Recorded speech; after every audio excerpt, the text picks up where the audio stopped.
All right, let's jump right in. Today, we're cracking open a really intense document, the narrative design blueprint for a mythos called Der Wille. Now, this isn't just a story outline. Think of it more as a deep, philosophical architecture for building a totally new kind of world with a completely new kind of protagonist. So, here's our game plan. We're going to start with why the traditional hero has to die. Then, we'll get into the nuts and bolts of how someone transforms into something else. From there, we'll see how the very idea of truth gets turned on its head, meet the strange beings that live in this new reality, and finally, see how it all leads to the reign of the Mad King. First things first, the foundational idea.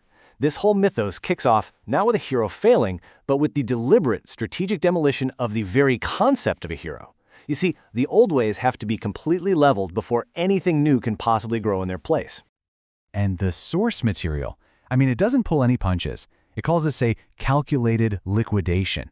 The point is, the classic hero's journey is seen as totally played out, an exhausted idea. So it's not enough for it to just fade away. It has to be actively taken apart, piece by piece, so the real story can start.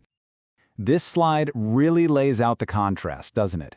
On one side, you have the old virtues, honor, order, destiny. But look at how they're described. Gilded chains.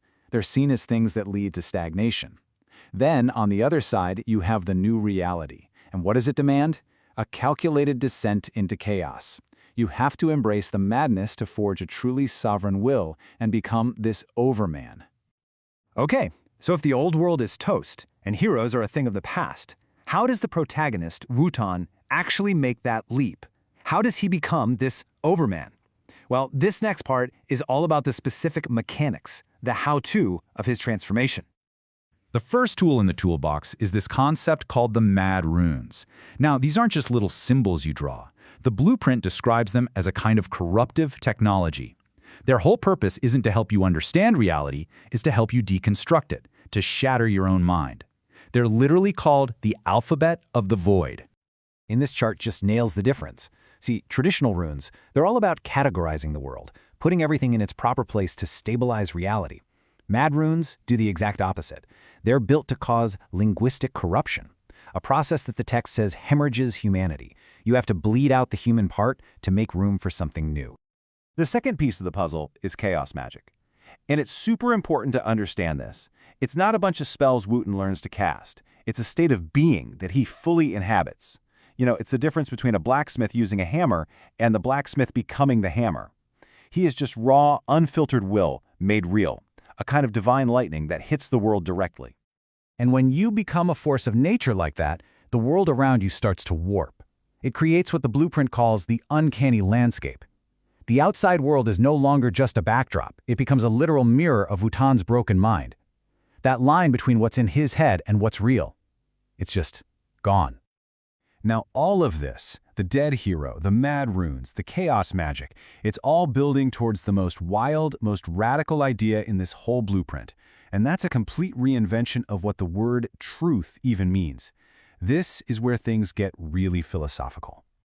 So get this. The crucial shift is that truth is no longer something you go out and find in the world. Nope. Truth becomes a function of pure power. If your will is strong enough to make something real, then it is real. It is true. What we might call madness is just reframed as a higher, better way of seeing things. And that old debate of true versus false, it's replaced by a much simpler one. Powerful versus weak. Of course, a radical new reality like this has to be populated by some interesting characters. And these entities, they aren't defined by simple things like good or evil. No, they're defined by their philosophical stance on Wotan's New World Order. First up, we have the Crimson Jester. This guy isn't just an enemy, he's a philosophical rival.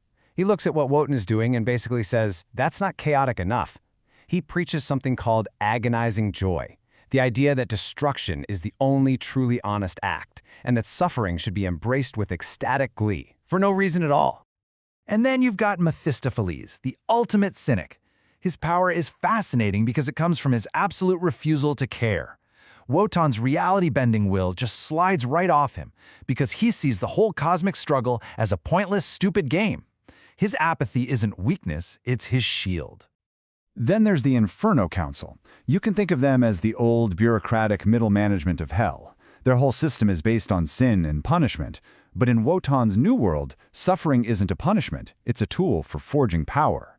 So these guys and their entire moralistic framework, they've suddenly become completely irrelevant. And in the opposite corner, you have the white judges. These are the agents of absolute, suffocating order. Their weapon is called the language of law, and it literally cancels out chaos and magic. Their whole goal is to force the world back into a cage of boring, mundane predictability. They are the ultimate enemy of everything Wotan stands for. So, you take all these forces, all these ideas and transformations, and what do you get? Well, it all culminates in Wotan's final form, the synthesis of his entire brutal journey. He earns the title Mad Rune King, and really, it's a perfect description. He's mad because he has completely left our shared reality behind, but he's a king because he has the sheer force of will to command the very chaos that broke him in the first place. It's a victory for sure, but a tragic one. He's achieved absolute power, but at the cost of absolute, horrific isolation. This quote from the blueprint really captures his final state. It positions him as the ultimate agent of what you might call creative destruction. To build his new world, he had to be willing to tear everything down first, including the world and, most importantly, himself. And that leaves us with the big, central question of this whole mythos. It's the final, provocative thought. What really happens when reality isn't something we discover together, but something that is created and imposed by a single all-powerful will? What's the ultimate cost of that power?